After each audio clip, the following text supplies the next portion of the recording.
Well, hello there. Welcome to the live stream. And in today's live stream, we're doing what have you been watching and talking about that. So, how's the movies going, Lou? Yeah, it's good. Up to 105 now, so surpassed my goal of 100. What's the goal now?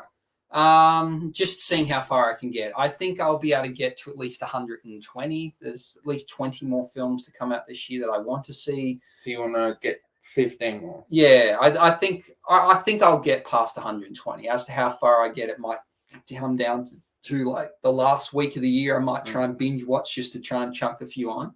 But there's about 20 movies that I really do want to see that are still to come. So, and there's also a lot of filler movies that will come out too. So I think I'll get there pretty well. Yeah. What about you? You've seen a lot more movies recently than you had at the start of the year. How many movies are you seeing now?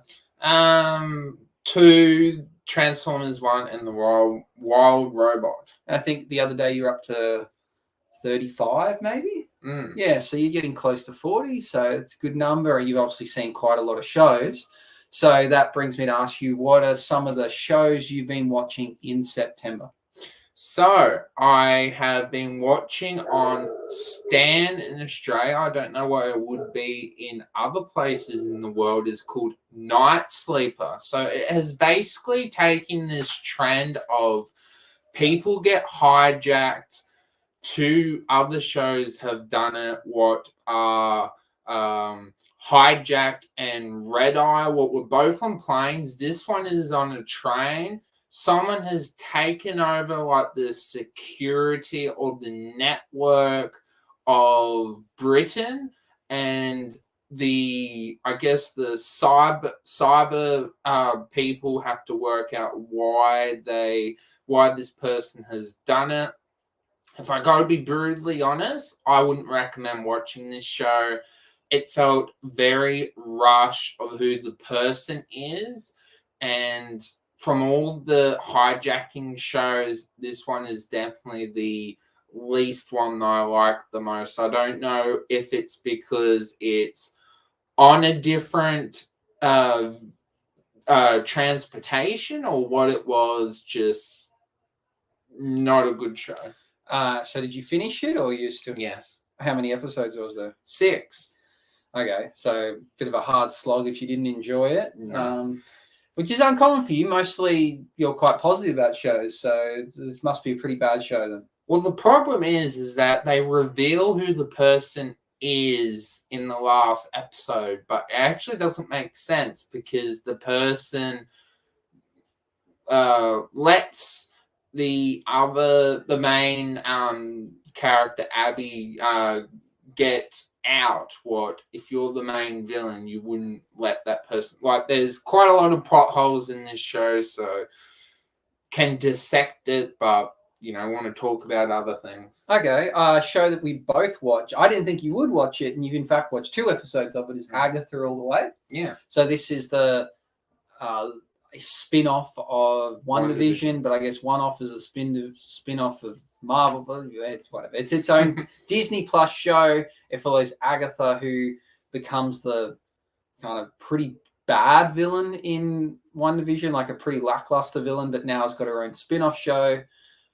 Essentially, the first episode is what I've seen. She's kind of stuck in a dream sequence, which is what happened at the end of WandaVision, and she's in her head, she's like a true crime detective, which is kind of cool, which is brought back the charm of WandaVision, how I enjoyed each episode, had its own little theming to it. So that was cool.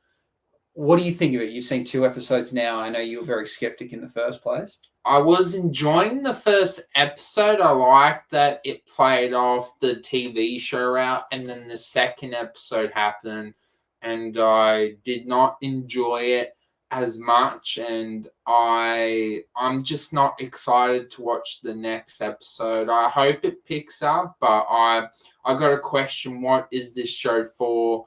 Is it for people that like witch sort of shows, like Bewitch, or like, it feels like this definitely came out in a wrong time, because it's kind of feels like it's a show when they were making content over quality. Now we're in the time of Marvel when they're making quality. So it feels like this is the main problem I have with this show, is that it feels like it's in the wrong timeline when it should have came out. It should have came out directly after WandaVision.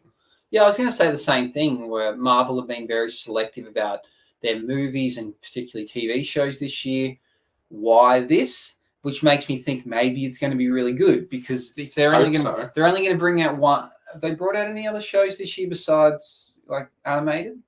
Don't think so. No. So if this is the one property they brought out that's a live action show, you think that they know it's quite good, because if it wasn't, they could have canned it. Like they probably would tarnish their reputation more than the money they'd lose canning it. So I have faith that it's probably going to be good if they'd chosen that. Like they, movie-wise, they went with Deadpool and Wolverine. Won't go into that, but it was a box office success. So, they were selective with that. So you think maybe they've done the same with this, but only time will tell. So I'll probably watch the second episode tonight or tomorrow night, and I'll see what I think after it. I assume that this dream sequence and being stuck in the detecting couldn't last more than one episode. So I'm not surprised at that, but I thought it was a cool opening episode, or the first 3/4 of it. Once it kind of then revealed what it was, I thought it was an interesting thing. I've watched the Penguin show, so I've watched the first episode. You're going to hold off and binge watch them all at the end. Oh yeah. I think it's pretty good. I think you need to be more than a casual fan of Batman to really follow on what's going on. I think you probably also need a recap of the Batman movie before going into it also. But for a show, it's very epic, and I think you told me once before that, was it going to be a movie? Was it ever going to be a movie, or? Don't think so, no. It just has that movie-esque vibe. That's why I say it. Like, it's definitely production value seems a bit higher than a show. It's directly following on for the movie too, supposed to being a spin-off. It's not, I was thinking it was going to be a prequel and give us a backstory to the Penguin, but I'm glad it hasn't. It really feels like a second Batman movie. Comment. What you think about the Agatha so far? Hey Matt, we were just talking about that. So we've Jacob's seen 2 episodes. I've seen 1. I think the first episode was interesting, but I don't know where it goes from that. Jacob's thoughts were, after seeing 2 episodes, the second one was a bit of a letdown. Yeah, I preferred the first episode. But we've got our fingers crossed that if this is the only thing that Marvel's going to bring out this year on television or streaming as a show, that it's going to be good. So still have faith. I'm going to continue to watch it. Are you? Yes. And I guess we'll make a call at the end. But it's got potential. It definitely has potential for a character that's I'm not overly familiar with, and I don't know her role in the comic book. So yeah, we'll see where it goes. Thank you for the question. So yeah, the Penguin show, I think is pretty epic, but you need to be more than a casual Batman fan to really have any understanding of. Other question. Agatha so far feels different. Doesn't seem anything like Marvel or MCU. Yeah, totally agree. It's bring it up on the screen. Yeah, it's yeah, especially the beginning with being the crime detective. You're like, is this, have I got this wrong? Is this not actually Marvel? Is this like Only Murders in the Building season 4 or something? But yeah, it's definitely something different, but I'll see how it goes with whether we get to see some cameos from other superheroes or what comes into it. So definitely a bit different than what we've seen so far. So Penguin show, looking forward to that. I reckon you'll like it from what I've seen so far, but I think you might be wise and waiting for it all to come out at the end. In terms of shows, that's about it. Movies, talked about on a previous video, but you saw Transformers 1 and now I've seen Transformers 1. Yeah. So do you want to give a brief, I guess we will review it, but do you want to give a brief overview of, did you like it? Yes, I loved it as a Transformers fan. I think it's the best of the franchise, and I think it helps that there's no humans in this movie. But for the casual fans and for kids, I think they would love the animation and the action. But compared to the Wild Robot that I've also seen, they're very different movies. I think kids would more appeal to the Wild Robot because it's more like journey and discovery and, friendship. What Transformers is basically rebelling against your repressor. So definitely worth watching Transformers, though. I, as a casual fan of the Transformers, quite liked it because it explained a lot of questions that I had about the Transformers. I do think it was the best. My favorite Transformers thing I've seen because it made more sense being an origin story, but I don't think kids are going to like it. I took my son, he wasn't overly interested in it. I don't think it had enough to appeal to kids. I really think it's an animation for the big kids at heart. I think adults are the ones that are going to like this, but whether or not adults will go out of their way to see it's another story. But I do think it was well done. It's just by no means the best animated thing I've seen in a long time. Comparing to something like Into the Spider-Verse or Ninja Turtles movie that came out last year, it's nowhere near that quality. But it's still good. Maybe that's because I'm not huge about the Transformers, but I think it was well made. It's just not as interesting. We both saw Beetlejuice. Yes. I thought it was better than the first one. I think it was a lot of fun. I think maybe it should have came out a bit closer to Halloween, but I think Beetlejuice is a really cool movie. I feel like if you're not a fan of the original movie, you won't watch it. You just think this is absolute mayhem. Yeah. But I think it's better than the first one, but there's going to be a lot of people out there that just remember the time the first one came out, in the 80s, maybe they saw it as a kid and it's just stuck with them. But I think after revisiting Beetlejuice, I don't think the first one's amazing, and I think this one's a whole lot more fun. What do you think? Definitely agree with that. I found when I watched the first one, it was quite boring and did not hold up. But when I watched the second Beetlejuice, it was fun. Too much going on though, but we'll see if they make a third one. Well, I actually liked the amount of things going on. I think that kept it engaging and moved the story along. So, I think it had, something for everyone there. So Beetlejuice. I saw Afraid, which is this movie about AI. It's quite short. I thought the premise was really, really good, but it kind of nothing happened. It felt like they cut out the movie or they didn't know how to. It's just they had a good idea, but they didn't know how to execute it. So I'm a bit disappointed by that. I think the idea of AI taking over people, being able to, infiltrate your technology, find out your deepest secrets, be able to basically create money on demand through accessing bank accounts and manipulating people to the point of, if you don't kill this person, I'm going to tell everyone that you did this, or I'm going to make a deep fake about you that's going to ruin your life.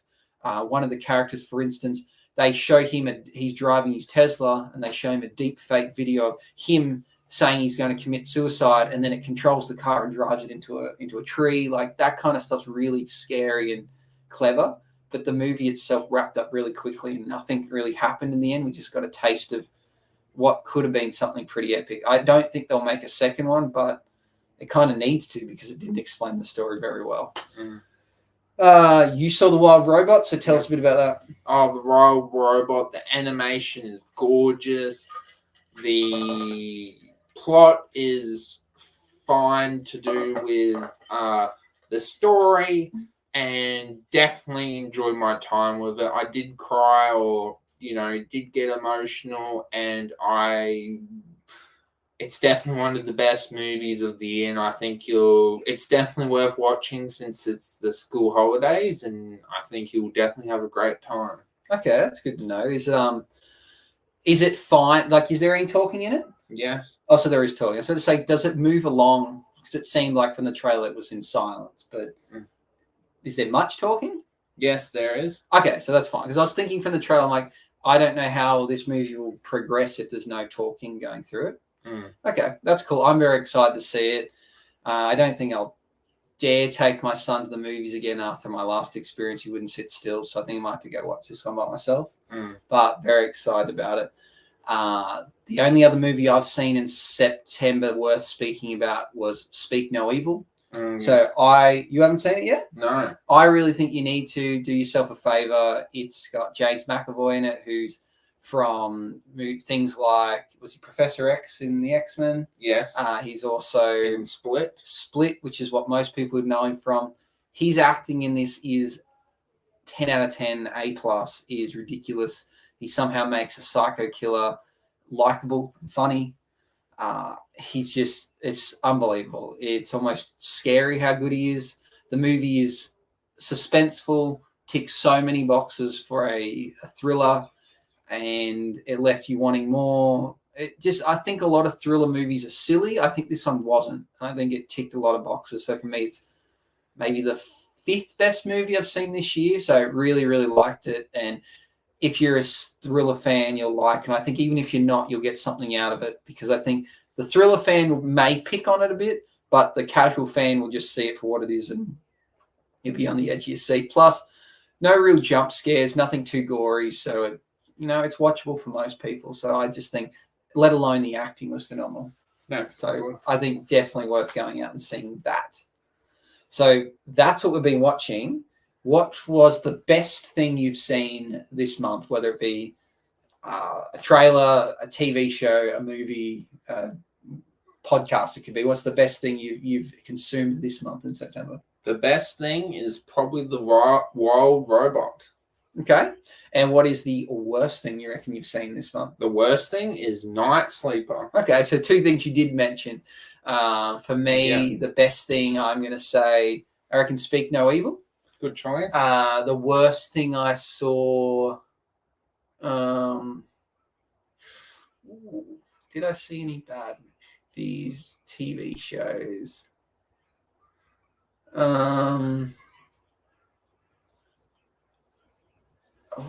I haven't watched really much that's been bad. It's been a good month.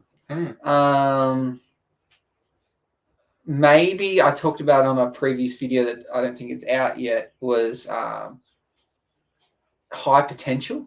Okay. So I didn't mind it, but I don't know if I'll go back to watch episode 2. So I saw the part of High Potential. Show follows Caitlin Olsen, who's famous from being on Always Sunny in Philadelphia. She is she finished school, got pregnant at a young age, didn't go on to be as successful as she could have. She's very smart. She then finds herself becoming a police detective through chance and kind of solving a murder without meaning to.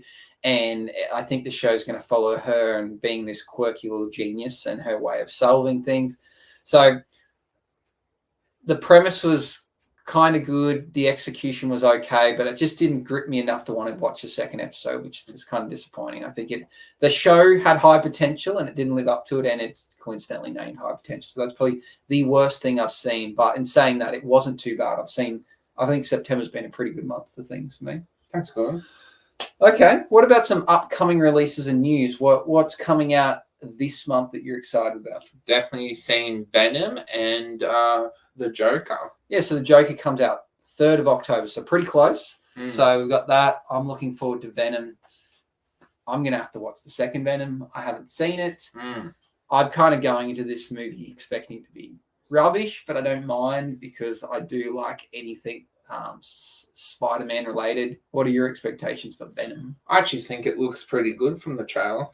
I think the trailer makes it look good, but I just reckon it's going to somehow be garbage because the first 2 are pretty bad. Well, I haven't seen the second one, but I heard it was bad. And the first one was, I didn't like it a whole lot, but I will watch it nonetheless. You mentioned Joker 2.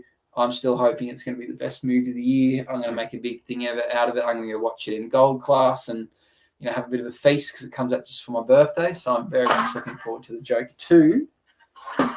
And The Wolves is one thing I can think of. It's coming out on Apple TV. Oh, yes. We watched the trailer for that the other day. What are your thoughts on The Wolves? It looks funny, but I don't think it'll do anything amazing. No, I feel like movies that come out on Apple TV also just get slept on. No one really talks about them or watches them. No. I think it's a pretty bad model for Apple. Considering they bring out quality shows, their movies just seem to be garbage, except for the ones that go to the cinemas, like Fly Me to the Moon, which I still think is maybe the second best movie I've seen this year. That's really one that stuck with me. So interesting one for Apple TV. Some releases in the world of gaming. I saw today that Epic Mickey Rebrushed is coming out. So they're remastering this, just using their own kind of funny language with Rebrushed. I remember playing this on the Nintendo Wii U, maybe, and it was hard. I really struggled to complete it. and I didn't complete it. So I'm actually think I might have a crack at this Okay. and have another go at it. It looks pretty good. I'm not going to embarrass myself and try and explain what it is. Something happens to Mickey's world, and then he uses this magical paintbrush to try and like recolor it and save people. But it was. I remember it being fun. I just remember being really bad at it because it's a lot of like solving puzzles without getting told what to do. You're very left to your own devices to kind of solve what's going on. I saw Funko released a game, Funko Fusion. Just watched a review on that before. Got a pretty bad review. It visually looks fun, but it's kind of getting torn to shreds, which sucks because I'm a fan of Funko.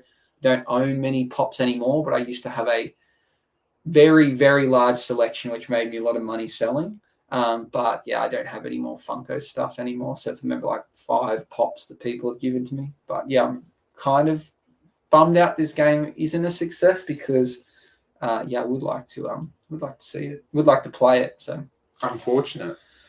Any games you're looking forward to that coming out, or any news you've heard about game? There's a game called Space Marines 2 that I'm definitely interested in playing and probably wait for it to get cheaper for Christmas. Okay. Is that coming out soon? It's already out. It's already out. Okay. I have seen a picture of it and you haven't mentioned it to me, but I don't know anything about it. What's the concept of a Space Marine? Space Marines is like these. They fight for the Emperor and then they go against different factions within the 40K universe. Okay. Have you heard anything about the Star Wars Outlaws game? No. You don't know anyone that's played it? No. I spoke to one person that said it was okay. I kind of want to give it a crack, but I don't play a lot of games, so it needs to be a pretty good game for me to commit to it. So if anyone's played it, give us a comment, tell us what you think of it. I'm like on the fence of whether I should go get Star Wars Outlaws on PS5.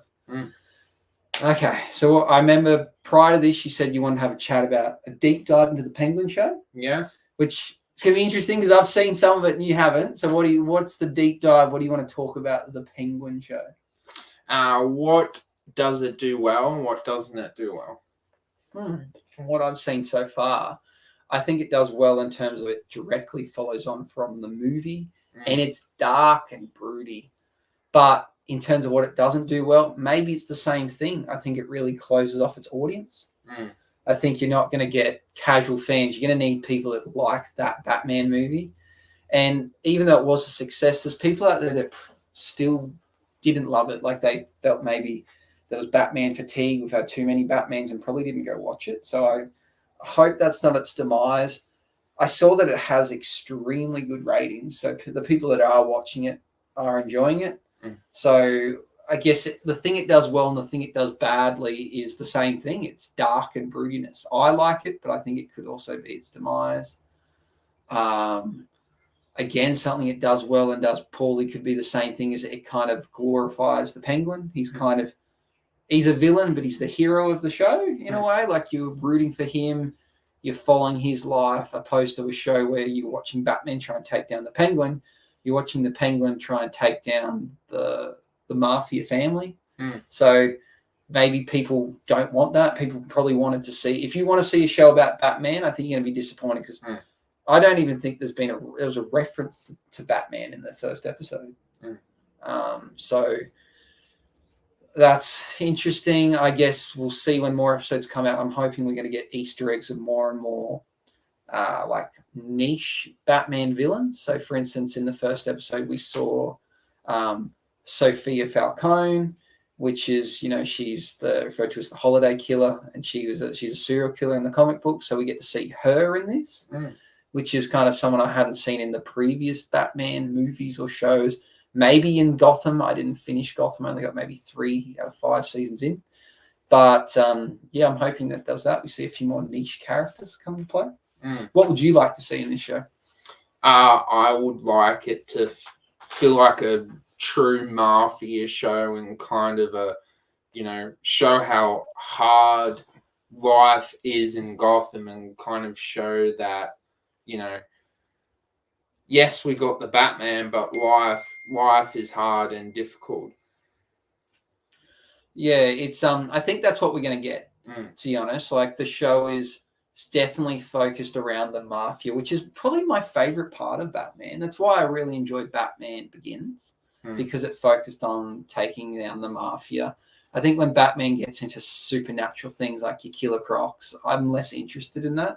So I think that's definitely what it's going to be.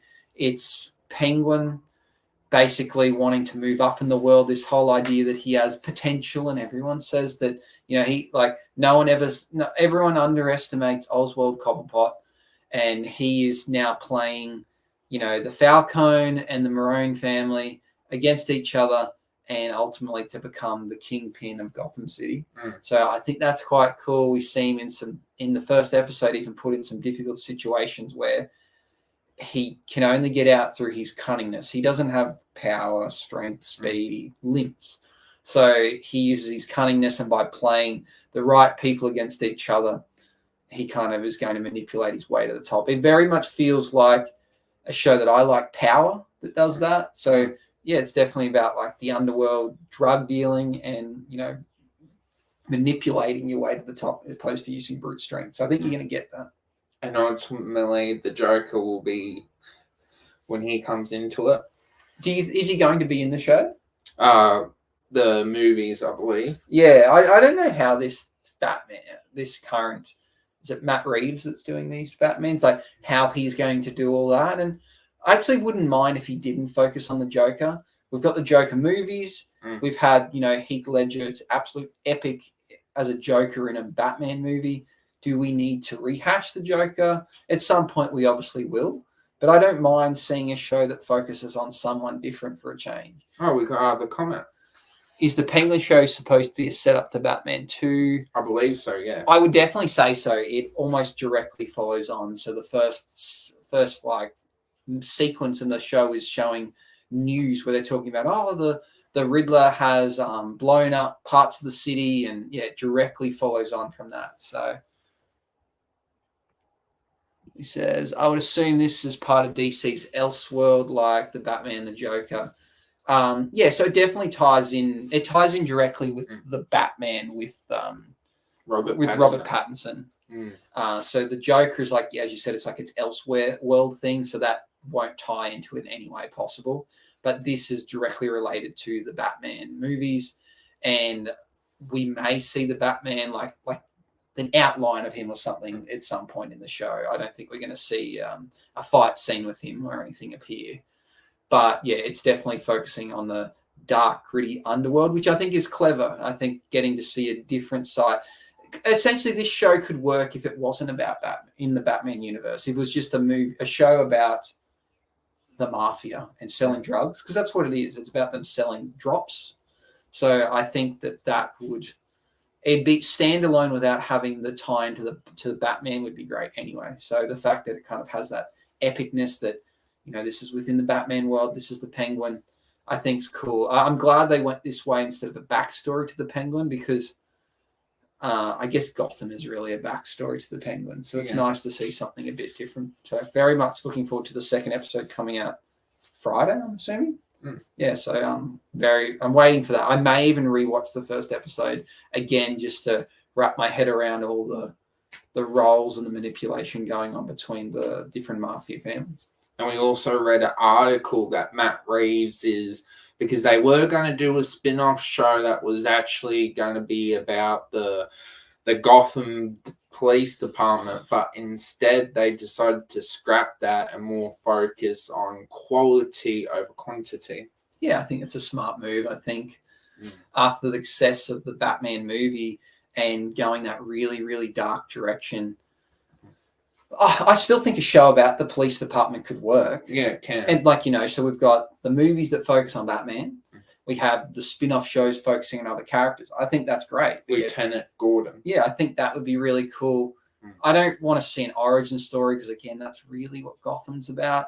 Maybe just seeing, what Lieutenant Gordon or Commissioner Gordon, I don't know. I can't remember where he was at within the Batman movie. I don't think he wasn't a commissioner yet. So maybe him getting promoted to commissioner or captain, wherever they want to go with it, and then him trying to take down crime from a non-vigilante stance, following the rules, I think could be cool.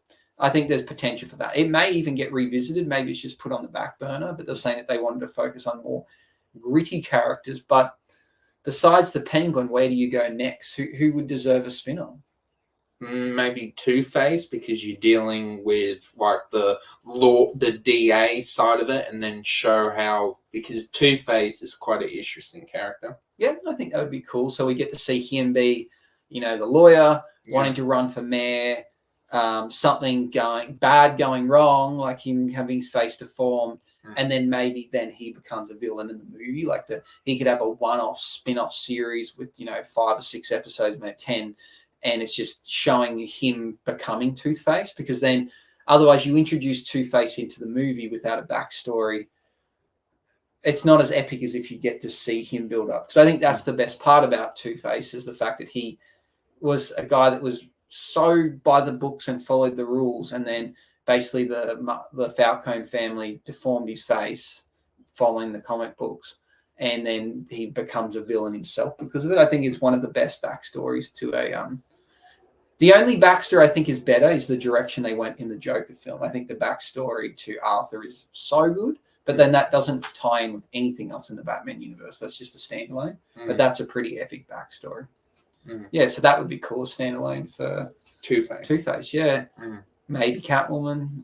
Oh, no, not really, because Selena falls into the Batman movies already with Zoe Kravitz, and we see her, like we find out that, spoilers, that she is the daughter of Falcone.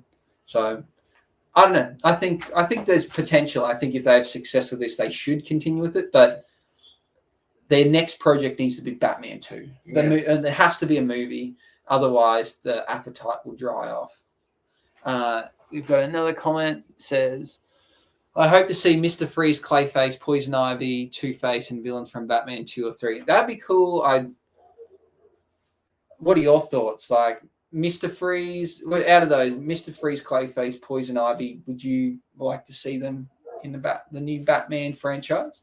I trust in Matt Reeves to choose the right villain. Like, I bet you a lot of people wouldn't know the Riddler, and I think the Riddler was a great choice to be the villain. So it depends in which direction he wants to head in, and I just hope personally that the Joker, if we're heading in the direction of the Joker, that the Joker is the villain in the 3rd movie.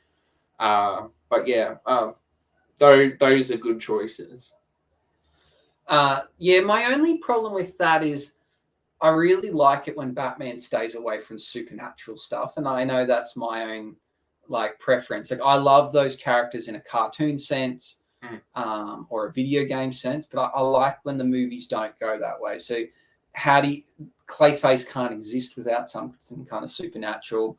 Poison Ivy, maybe she doesn't necessarily have to control plants. Maybe she's just an activist, or like she's very passionate about plants and she's kind of like a bioterrorist. Like, that could work, because that's essentially what the Riddler is. He uses fear and manipulation to create an army of people to try and ambush the city. Two-Face, we already talked about. I think that works really well. Mr. Freeze. But yeah, I don't know how Mr. Freeze works. Again, maybe without him having a freeze gun, maybe something goes wrong with Nora, his wife. He could still be a scientist. But yeah, I just think the supernatural stuff, I think once you go there, it gets a bit silly. Like, you think of some of the Batman and Robin movies, and with Mr. Freeze and Poison Ivy and Bane, and that, it just got a bit silly. Where I really loved the Dark Knight trilogy, there was nothing really supernatural about that. Like, Bane was just a big, broody human being that had a tough upbringing. He didn't have Titan serum in him, and we didn't have, I think the Scarecrow could be a cool one, because again, he's just a psychiatrist that has a gas that can make people hallucinate. Like, that's not supernatural. That's that's just science. So yeah, if they can make it work, they can make it work. I'm more of a fan of when they go down the villains that are more smart and cunning, opposed to having supernatural abilities. Anything more you want to talk about in the world of the Penguin and Batman?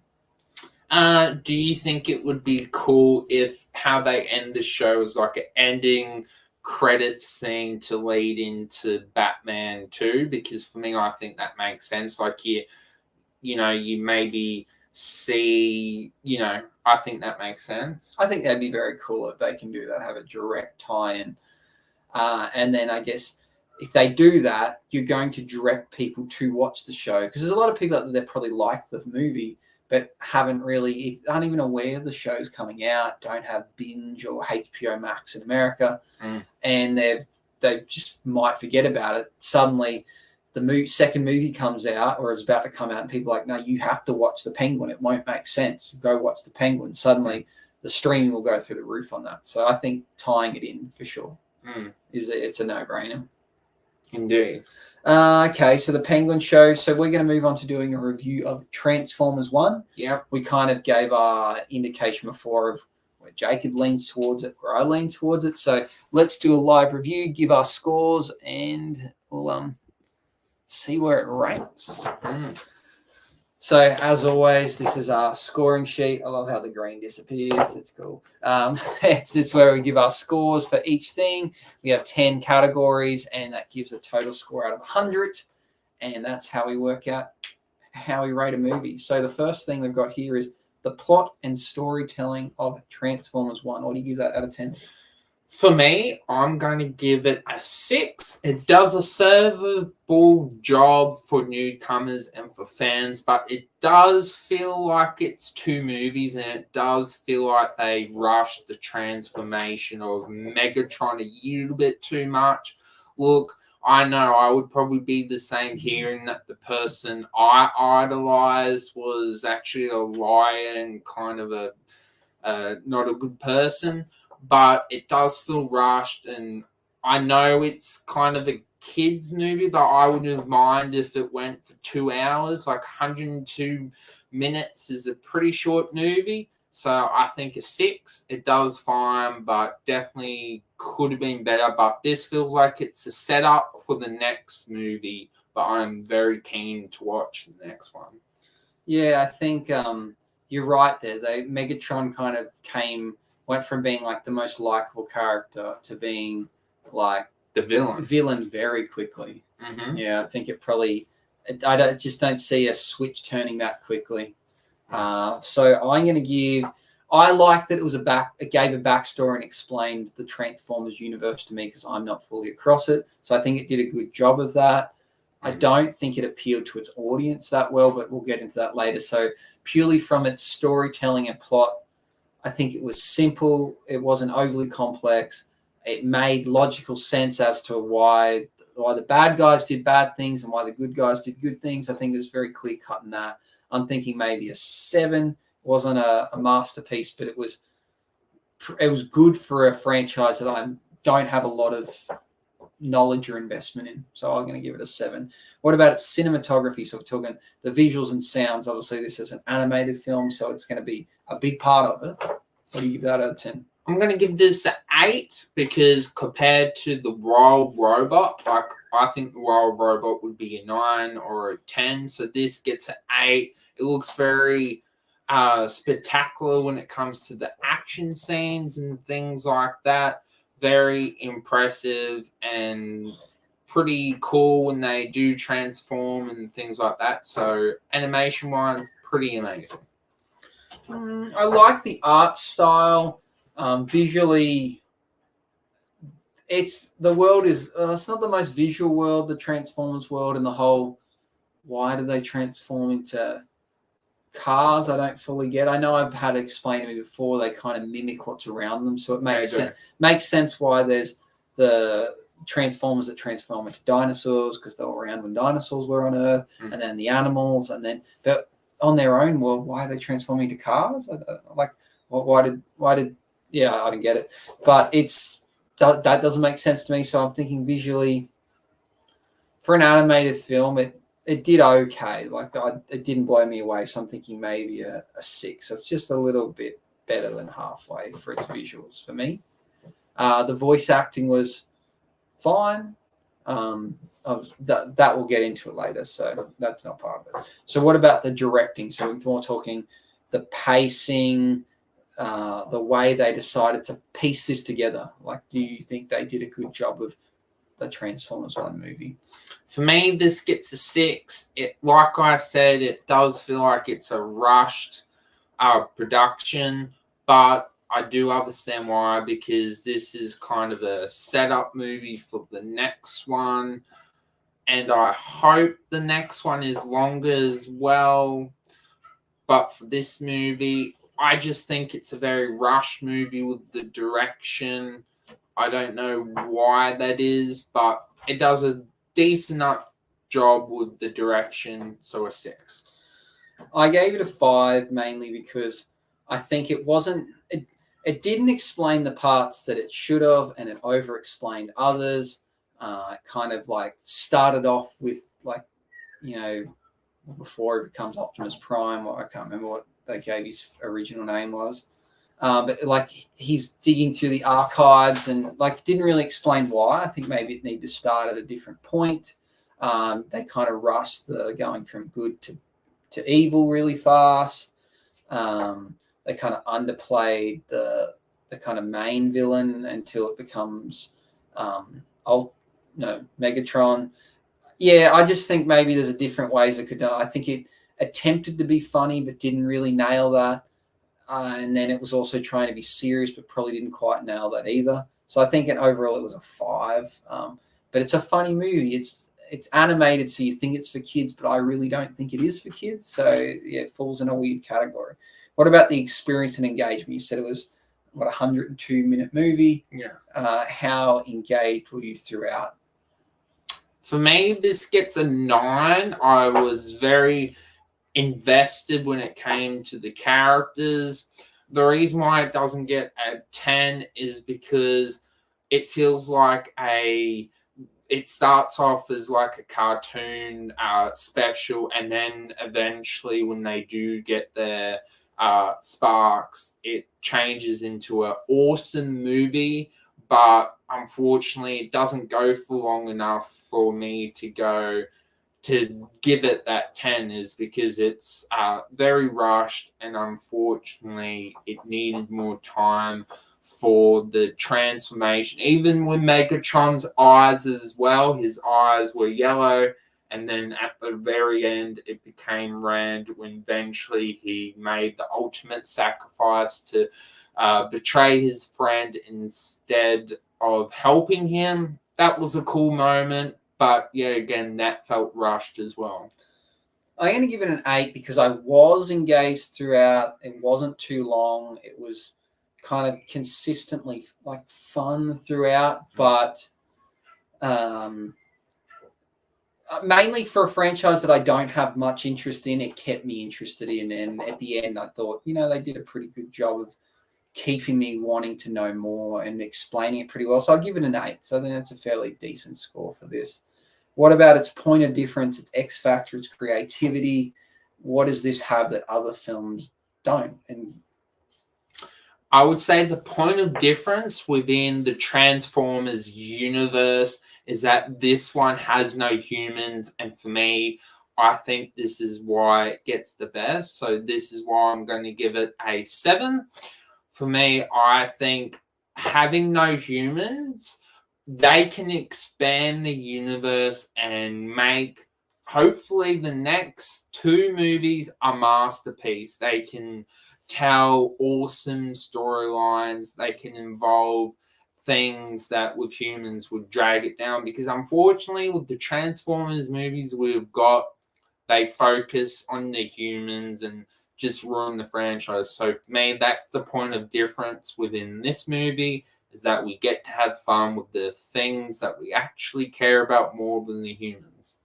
I gave it a 6. I can't really think of too many things that make it stand out, but I guess being an animated film, so it can appeal to kids, but then really being made for adults, I think is kind of a unique product. And the fact that it gave an origin story in probably a way that works. I don't think you could have done this with a live action. I think you make a live action Transformers film without humans, it looks a bit funny.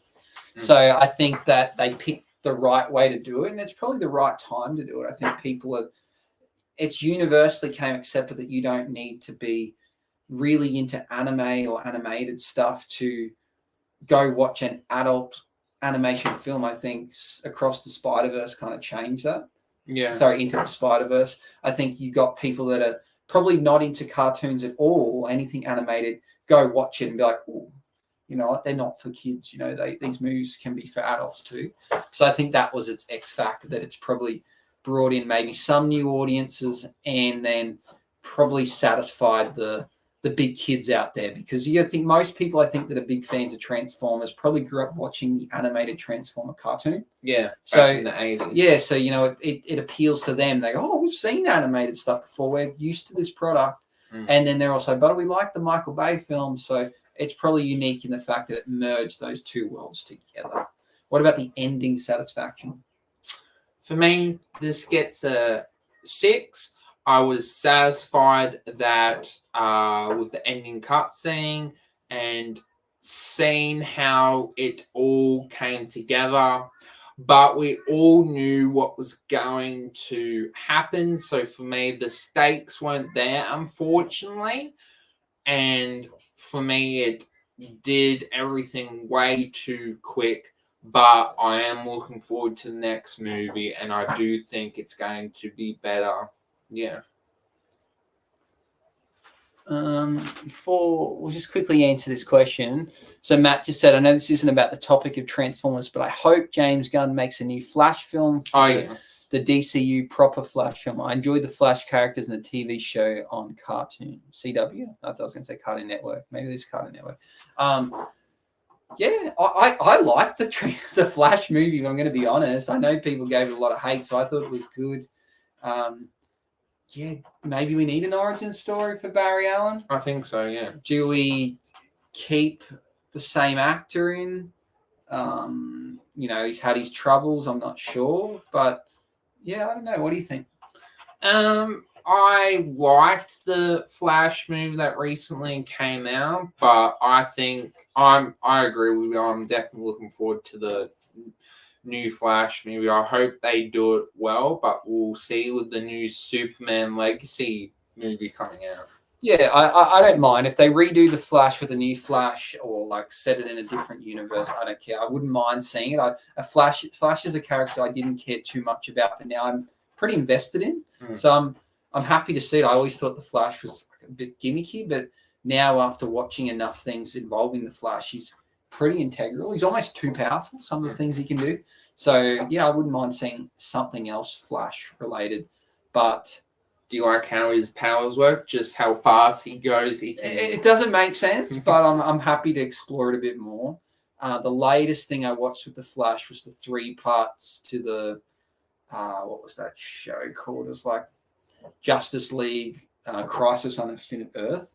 Garbage. So I'd like to see them do the Flash justice and have something else. So we were talking about ending satisfaction for Transformers. Jacob gave a 6. I'm going to give it an 8. I think it ticked the boxes for me as a casual fan is all I needed to know. And, you know, I'd be satisfied if I didn't see any more content about this and just move on to the movies that are already out, because at least now I understand the backstory. So it was satisfying in that sense, but there's also definitely the door is very open for more films. So it's satisfying in both ways. It can be a closed chapter or it's an opening for the next lot of films. So I like that as an ending. How attractive the attractions of the premise, how attractive is this movie to people? Like how easy would it be to sell this animated film about a franchise that's 50 years old probably now? I'm going to give it a 6, another 6. I think for top Transformers fan, they're going to love this movie, but for casual fans, I think they'll go, it's okay, but I don't think they'll love it. And for kids as well, I think they'll go, oh, awesome action scenes, but they won't like the story compared to the Wild Robot. So, yeah, I think a 6. I'm going to give it a 6 too. I think watching the trailer, it looked like kids were going to love this. Yeah. I think you also then have the diehard Transformers fans that are going to go see it. And I think being animated, you're probably going to get some other people that will go, oh, I don't know much about the Transformers. I'll give it a crack. Plus, being an origin story, which I don't know if it really, besides the fact it's called Transformers 1, I don't know if everyone knows it's an origin story. So you can just get new, you don't have that excuse of, oh, well, I haven't seen the other film. You don't need to see them. This is the origin. This is film 1. So I think as a premise, it's kind of easy to sell, but it's not as marketable as some other things. So I think a 6 is where it sits for me. What about the performances in this? So we're talking voice acting. How well do you think the voice acting was, and how did they nail the casting? Well, for me, it's a 7. I think Chris Hemsworth did a fine job. They all did a fine job, but I wasn't blown away by their performances. And off topic, Matt said, what do you think about the Transformers GI crossover films?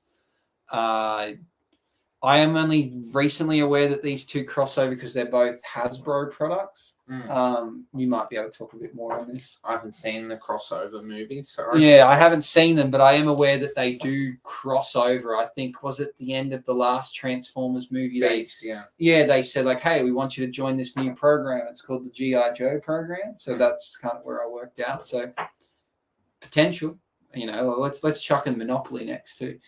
It's a joke. I know Hasbro own Monopoly and they are bringing out a Monopoly movie. But it's kind of fun. So casting performance, I'm thinking I'll go 7 as well. I wasn't clear cut to me. Like I wouldn't have known it was Chris Hemsworth going into it if really I didn't know. Like I don't think it really sounded a whole lot like him. I think the voice of Megatron was way better. Yeah, I thought so too. I can't think of his name, but I believe he's in Bullet Train. Yeah, he's a guy in Bullet Train. He's also in Atlanta, and he's in the King Kong vs. Godzilla movies. He's like the blog, the guy that writes the blogs. That's like really into it. I can't think of his name, but I think he did a really good job. So he was the standout for me. Okay, so then what about recommendability to others? So we've talked about the premise and should it be recommendable, but is it recommendable after seeing it? Unfortunately, unless you're a Transformers fan, I would say probably not. So I'm going to give it a 4. I know that seems pretty low, but I know the casual fan would probably have a hard time watching. But unfortunately, I don't think they would. They would probably, when they finish the movie, go, "Oh, what was the point of all that?" So unfortunately, again, not a big score there. I'm going to sit on the fence. I'm going to give it a 5. I think fans of Transformers will like it.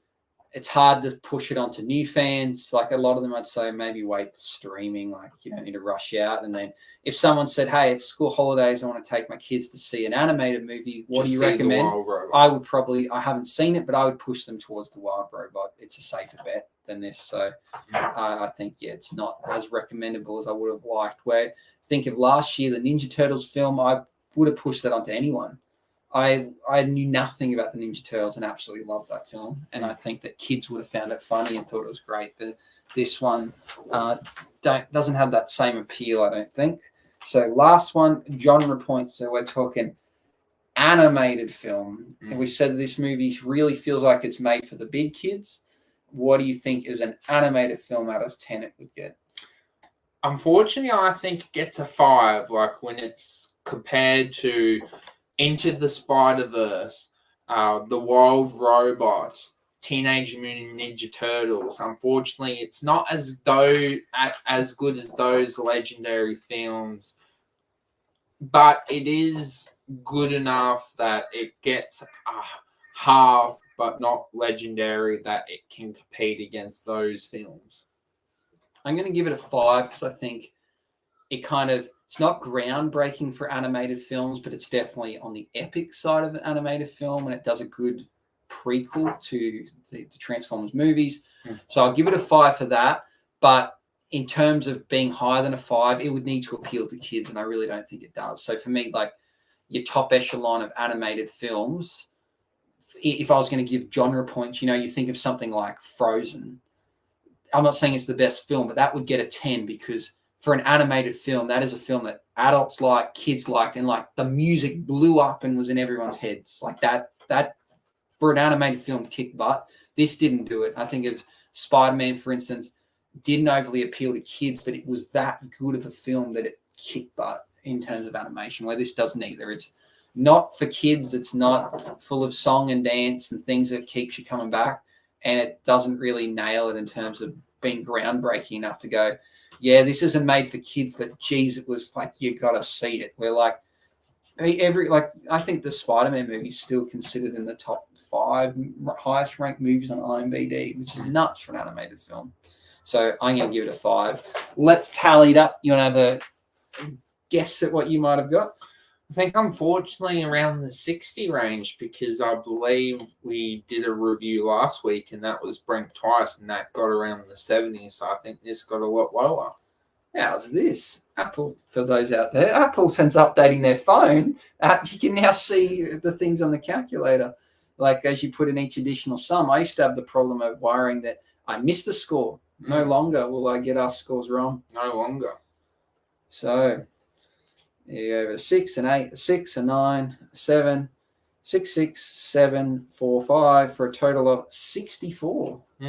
You reckon mine will be higher or lower? Maybe a fraction, like 1 point lower or higher. I reckon mine's about a 60. I reckon it's lower, but not by heaps. So I got 7, 6, 5, 8, 6, 8, 6, 7, 5, 5 for a total of 63. One lower. Interesting that we get around the same score, but we gave vastly different results in certain things. For instance, the ending satisfaction, I really liked that, and you gave it a 6.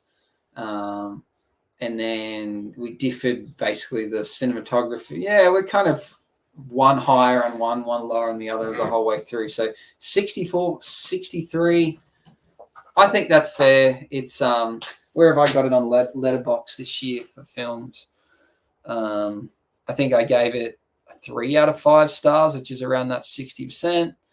On my list of Letterboxd, it is currently sitting at 34. So as you can see, that little sneak preview into my Letterboxd. The big question is it better than Dune 2? Yep. Dune 2 is sitting wait, where have I got? No, maybe I moved Dune 2 up a bit. No, it's higher than Dune 2. Dune 2 is sitting.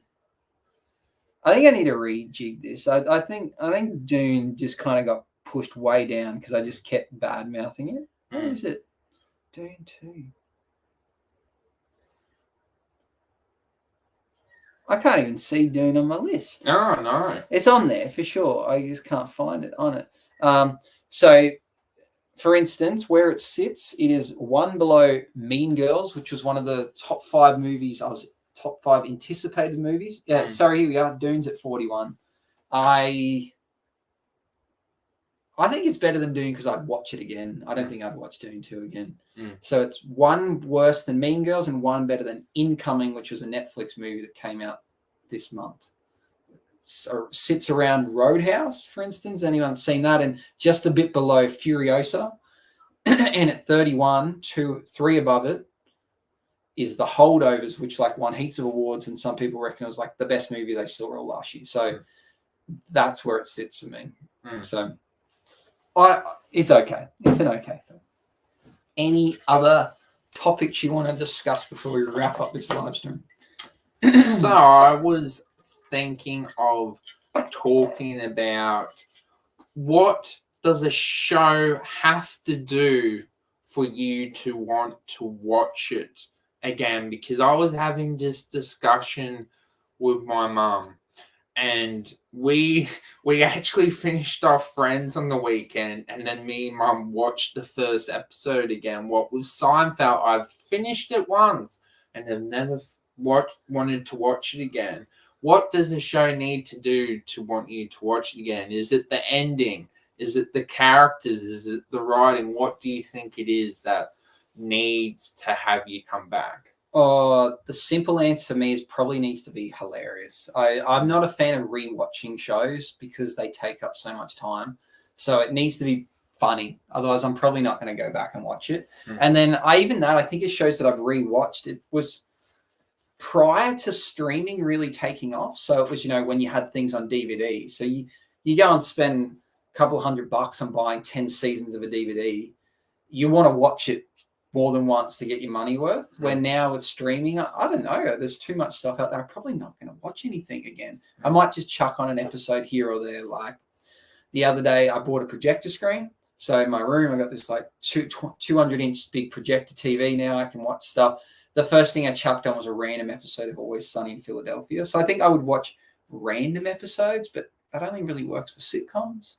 So short answer for me is it would have to be really hilarious for me to give it a second crack. Because even a show that's epic that I think of that I know, like a Breaking Bad, or I'm probably not going to watch. There's too much. There's too many hours, too much. It's got to be short, sharp. To the point. Yeah. I'll watch a miniseries. I reckon I've watched 11, 26, 63 like 3 times, and I'd watch it again. So it's going to be short. So it's going to be a miniseries or funny. What about you? I think the ending is the most important thing.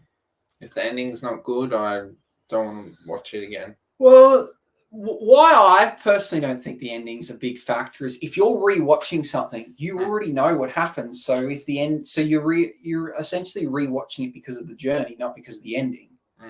Like if that makes sense, it's like because why would you if the ending's good, what's the point of watching the other stuff? Because you already know what happens. So it's not the ending that draws you back. The ending definitely factors into whether it was a good show or not.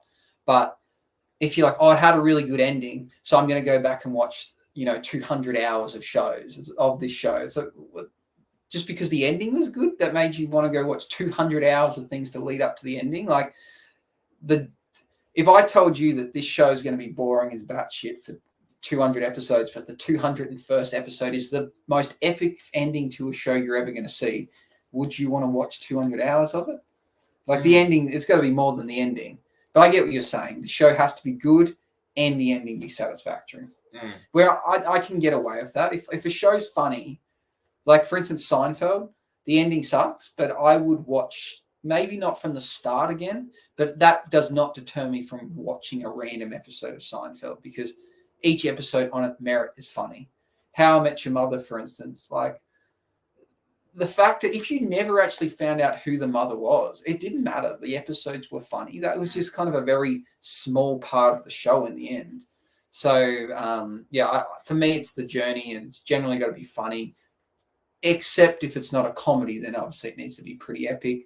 But generally, epic finishes involve some kind of plot twist, and once you've seen the plot twist, then what's the point of watching it? You know what's coming up. Like, how many times could you rewatch a murder mystery when you already know the murderer? Like maybe a second time to be like, oh, that clue was there all along. But could you watch it a third time? No. So I don't know. For me, it's got to be short and funny. You reckon the ending is the thing. Yeah. A sitcom's probably those things you've rewatched the most, and maybe like Stargate. Yeah.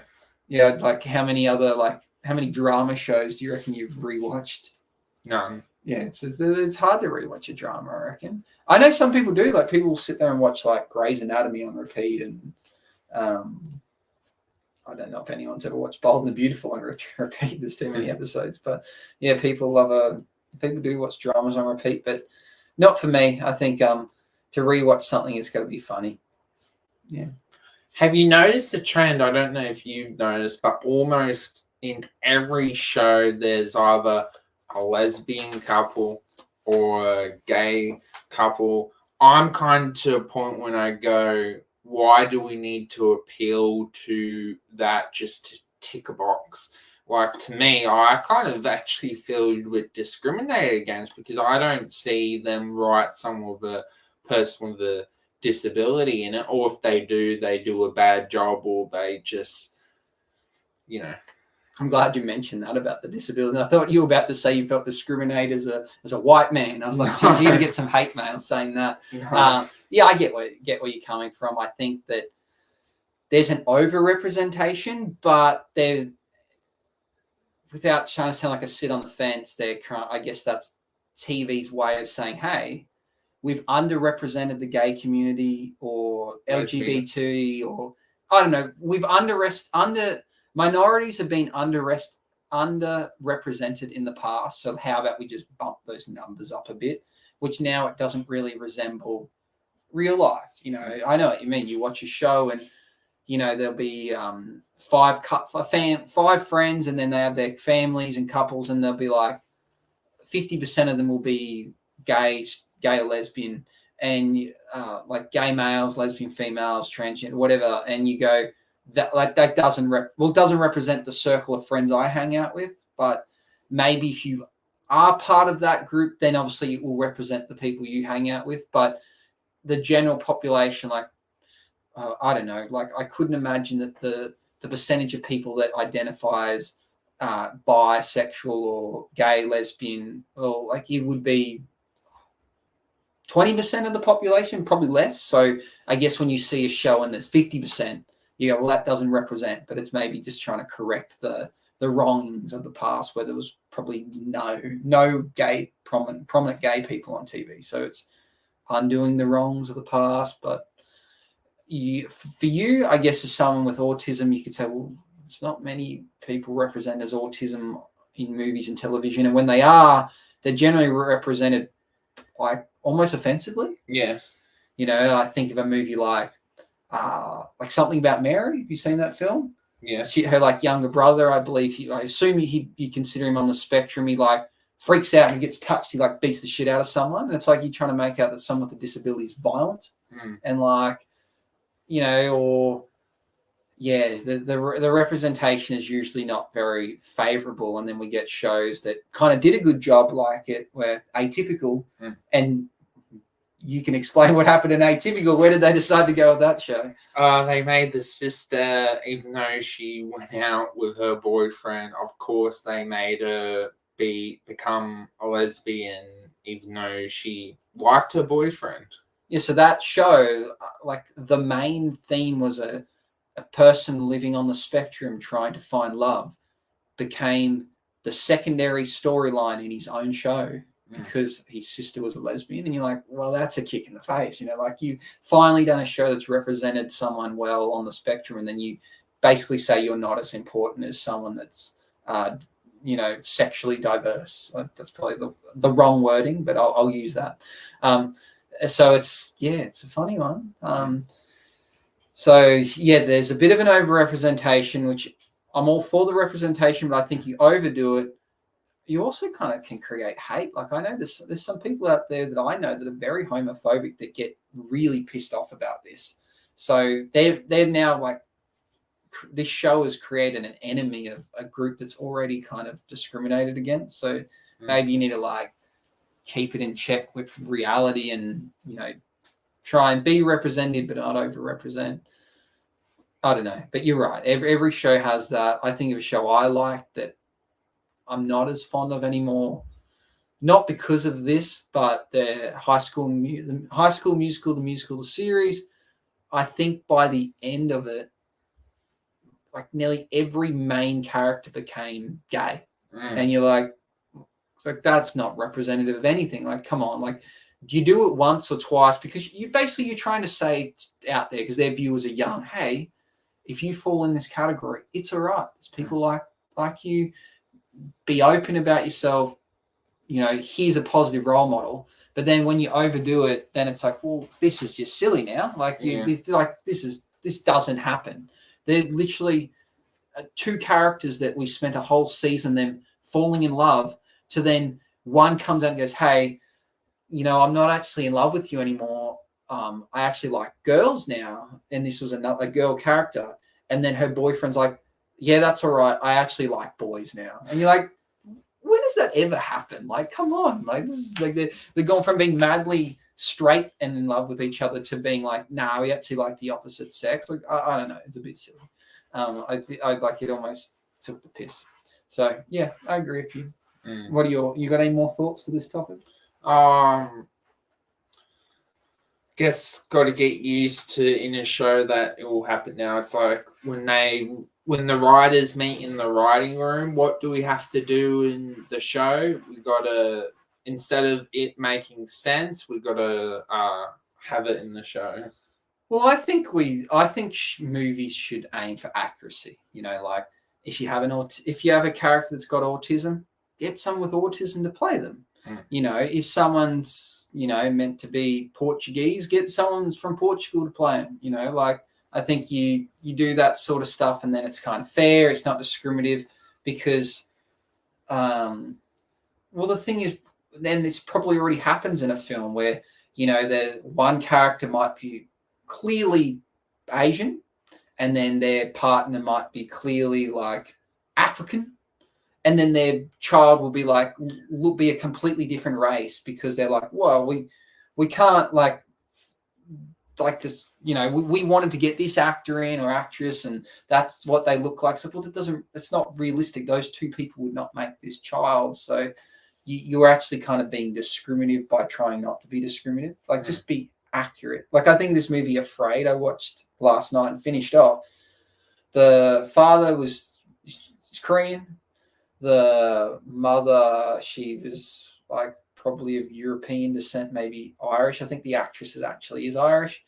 And like they had one kid that was, you know, Asian looking.